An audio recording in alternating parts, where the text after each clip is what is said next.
और आपने पेटीएम का ज़िक्र किया तो एक राय उस पर भी चलते-चलते ले ही लेते हैं। पेटीएम 412 के भाव पे, मतलब कहीं इसमें जो एक शायद फ़िल्म का नाम अगर मुझे ठीक से याद आ रहा है, इस रात की सुबह नहीं। अ, देखिए अभी भी बहुत सारी कन्फ्यूजन है राजीव जी। अभी आरबीआई ने कोई फाइन लगाया, फाइन लगा के छूट गए।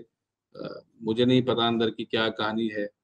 मगर कोई कहानी तो है निश्चित रूप से। अगर आप इतना ज़्यादा, अब देखिए मैं कहूँगा सीधा शब्द मनी लॉन्ड्रिंग यूज़ किया गया। एक ही पैन पर 50-50 खाते खोले गए और ना जाने क्या-क्या राउंड ट्रिपिंग हुई है। तो ये कॉर्पोरेट गवर्नेंस के बारे में, स्टैंडर्ड्स के बारे में बात करता है। और आपको याद होगा नीरव मोदी कांड के बाद पीएनबी का क्या हाल हुआ था। तो क्या ऐसा हो जहाँ पर सकता है कि कॉर्पोरेट, क्या ऐसा हो सकता है कि चुनाव के बाद सब ठीक हो जाए इनके लिए? देखिए जहाँ तक प्रॉफिटेबिलिटी की बात है, तो अभी तक प्रॉफिटेबिलिटी से तो बहुत दूर हैं। अब इनका जो एनबीएफसी बिज़नेस था, उसमें भी अड़ंगा लग गया, तो प्रॉफिट आएगा कहाँ से? मेरा मेरा ये मानना है कि जब तक कंपनी में रेवेन्यू विजिबिलिटी नहीं है, तो उसको लिया क्यों जाए? उसका रीज़न मेरे को अच्छे से याद है। मैं किसी बड़े चैनल पे था जिस दिन पेटीएम का आईपीओ आया था, और मैं मैनेजमेंट को सुनने के बाद मैंने ये बोला था कि बहुत एरोगेंट मैनेजमेंट है। इस तरह से बात नहीं की जाती मीडिया से और इन्वेस्टर कम्युनिटी से।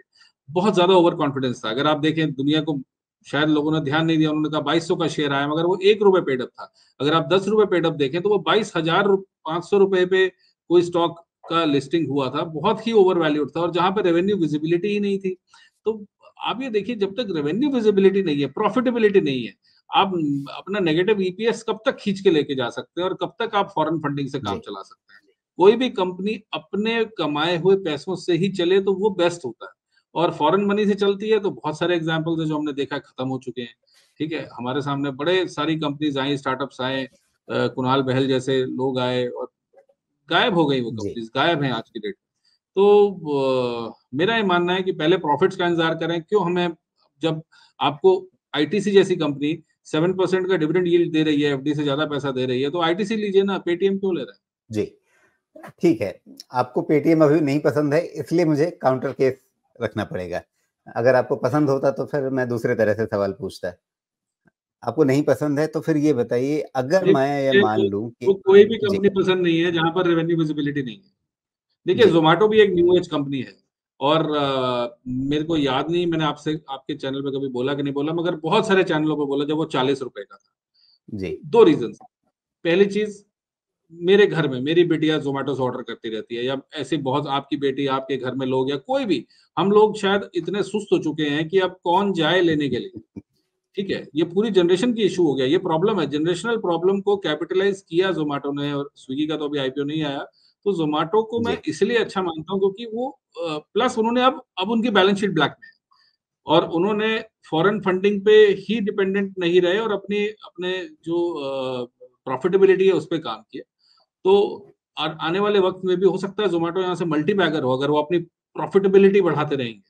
तो यहाँ से हो सकता जी, है 10 गुना स्टॉक भी आपको दिखे आने वाले 10 साल में। तो इसलिए वो मुझे स्टॉक अच्छा लगता है क्योंकि वो प्रॉफिटेबल है। ये भी न्यू एज है। अगर आप मुझसे नायका पूछें, मैं बिल्कुल भी मना कर दूँगा, पेटीएम पूछें मना कर दूँगा। जो भी स्टॉक में अगर पैसा नहीं बन रहा, जिस भी कंपनी में प्रॉफिट नहीं बन रहा, तो उससे दूर रहें, प्रॉफिटेबल कंपनीज़ की तरफ रहें, आपका पैसा नहीं टूटेगा। जी। चलिए, तो ये तो रही बात कि ज़ोमैटो आपको पसंद है, लेकिन वापस पेटीएम पे अगर मैं अपने काउंटर लॉजिक को सामने रखना चाहूँ कि भई ठीक है, मान लीजिए कि आज की तारीख में अ, हम अगर ये सोचें कि जो इन्होंने वर्स्ट देखना था, मतलब बाज़ार जो सबसे बुरी स्थिति देख रहा था, वो शायद 315 के आस-पास जो बॉटम बना, वहाँ पे कैप्चर हो गई थी और उसके बाद अब ये बहुत जल्दी चले नहीं, तो बहुत ज़्यादा गिरेगा भी नहीं और हो सकता है देर-सवेर वैसा ही हो जाए, जैसा हमने अदानी ग्रुप के शेयरों में हिंडनबर्ग रिपोर्ट के बाद देखा था कि एक पैनिक अटैक जैसा उसको कह सकते हैं कि वो आया, उ उस समय स्टॉक गिरा और उसके बाद फिर वो तब जो बेस बना था, वो बेस फिर आगे बहुत वायलेट नहीं हुआ। तो और फिर एक समय आया जब इन्होंने वापस चलना शुरू किया, जब उनके लिए सिचुएशन ठीक हो गई। तो यहाँ पर आपके सामने सिचुएशन ये है कि पेटीएम पेमेंट बैंक मान लीजिए बंद हो गया कि ठीक है, नहीं चलेगा अब। लेकिन उसके अलावा भी तो जो पैरेंट है पेटीएम, जो 197 कम्युनिकेशंस है, उसकी अपनी एक वैल्यू है ना, वो तो पेटीएम पेमेंट बैंक से अलग है। तो उसके अंदर एक इंट्रिंसिक वैल्यू होगी। जो ब्रांड आपको घर-घर में और मतलब दुकान-दुकान में और ठेले वालों तक पे दिखता है, आज भी आप जाएँ और अगर आप 10 सब्जी वालों के पास सोचें कि उनके पास कौन-सा कार्ड पड़ा हुआ है या मतलब जो क्यूआर कोड पड़ा हुआ है, तो आपको शायद सबसे ज़्यादा पेटीएम के ही दिखेंगे। तो आज भी वो बाज़ार में उनकी वो पकड़ तो है ना, तो वो तो कहीं नहीं गई है। तो कहीं पर आपको जाकर के एक वैल्यू मिलेगी। ठीक है, 2200 पे बहुत अनाप-शनाप वैल्यूएशन था। क्या 400 पर भी वैसी ही हालत है? देखिए, इसमें कोई दो राय नहीं कि जिस तरीके से पेटीएम ने पेमेंट का तरीका बदला, भारतीयों की सोच बदली और जो मेहनत उन्होंने की है कि वो फ़ोन-फ़ोन तक पहुँच गए हैं। मैं ये नहीं कहूँगा घर-घर तक। घर में भी 10 फ़ोन है तो शायद 10 के में से 8 में शायद पे मेरे फ़ोन में भी पेटीएम ऐप है। तो हाँ, कोई पेटीएम दूसरा ब्रांड होगा लेकिन पेटीएम साथ में ज़रूर होगा। पेटीएम ज़रूर है। मैं बिल्कुल मानता हूँ इसमें इसमें काफ़ी मेहनत की गई और ये भी एक बड़ा अचीवमेंट है भारत जैसे देश में जहाँ पर साक्षरता का इश्यू है। बहुत सारे लोग समझते नहीं हैं टेक्नोलॉजी को। वो टेक्नोलॉजी को उनके दिमागों में घुसाना और वो इस्तेमाल इतना ईज़ी बना देना, ये भी एक बहुत बड़ा काम था। इस इसके ऊपर अब बहुत सारे ब्रांड्स आके अब तो फ्लिपकार्ट भी अपना क्यूआर शुरू कर रहा है। तो बहुत सारे लोग इसके ऊपर खेलेंगे, मगर जो फर्स्ट मूवर एडवांटेज था, नो डाउट इसको मिला।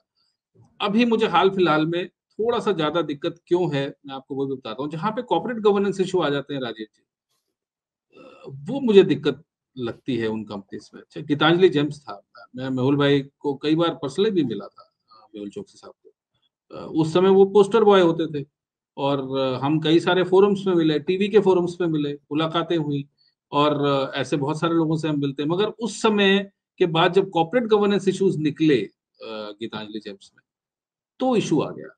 तो उसके बाद हमारा व्यू बदल गया।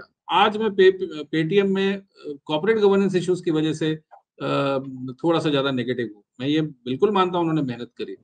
हो सकता है ये बॉटम भी हो। मगर अभी विजय शेखर शर्मा जी ने पेमेंट्स बैंक से रिज़ाइन कर दिया।